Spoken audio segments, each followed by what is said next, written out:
National security correspondent Jennifer Griffin, who's covering the Clinton campaign, is here with us in Las Vegas. Good evening, Jennifer. Good evening. What's the reaction from the Clinton campaign to these revelations, the FBI interviews, the WikiLeaks?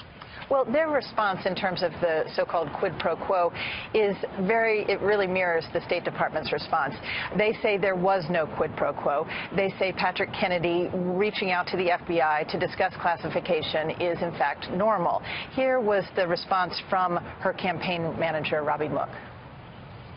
It's very well known that there were disputes within the State Department and between the State Department and other agencies about classification. It's not uncommon for officials within a department to fight over classification.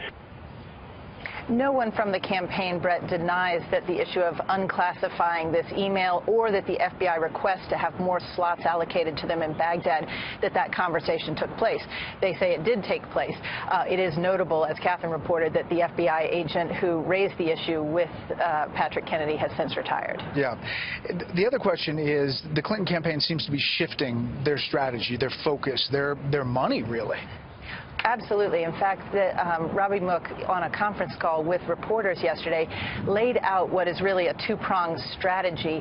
And in these final weeks, as they push to the finish line, they are spending $6 million in ads in crucial battleground states where they think Democratic down-ballot candidates actually have a chance. If you look at, in particular, the Senate races in 4 key battleground states, there are 4 women running in Pennsylvania, North Carolina, Nevada, and New Hampshire. It's one of the reasons that you see Clinton spending a lot of time and money in these battleground states.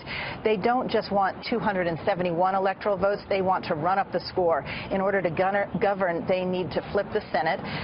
And the second part of the strategy, as outlined by Robbie Mook, is to focus on early voting. 45% of all votes will be cast before November 8th. Every day is election day right now for the Democrats. Her campaign schedule is to appear in battleground states right before registration and early voting.